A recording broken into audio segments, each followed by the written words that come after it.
ප්‍රඥාව නැතිවීමේ ශාපය තමයි අපි භුක්ති විඳින්නේ. අමනයෝ වගේ, දුෂ්ටයෝ වගේ, බාලයෝ වගේ මෝඩ දේවල් වලට අපේ ජීවිතේ ගෙවි ගෙවි යනවා. මෝඩ වැඩ නිසා අපේ මනුස්ස ජීවිතේ අපිට ලැබුණ කාලය නැසෙනවා. මෝඩ කමෙන් අපි මෝඩ වැඩ කරනවා. අද එපා වෙන දේ ආයෙ හෙට ඕන. මේක හොඳ නෑ කියලා දැනගෙන ඒකම කරනවා. මේක පව් කියලා දැනගෙන ඒකම කරනවා. ඔය මොලේ වැඩි වෙලාද? අමනකම නිසානේ අපේ. මම නම් මගේ අමනකම දකිනවා. එච්චර අමනයි.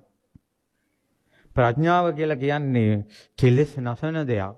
අමා නිවනට පමුණුවන දෙයක්. ඒක ශාන්ත දෙයක්. ඒක පැතිය යුතු දෙයක්.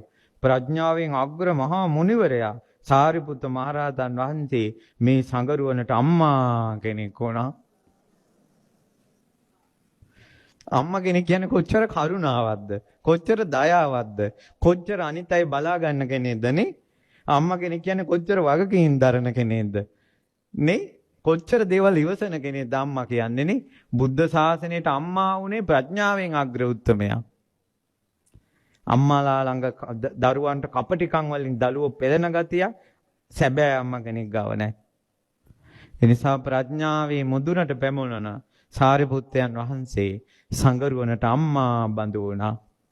සියතාපි ජනේති එවං සාරිපුත්තෝ බුදුමුව මණ්ඩලෙම්ම ජනෙත්ති ජනනය කරපු අම්මා කියලා වදාලා. මේ බුදුසසුනේ අම්මාටයි මේ මහසෑය හදන්නේ. සංගරුවනේ අම්මාටයි මහසෑය හදන්නේ.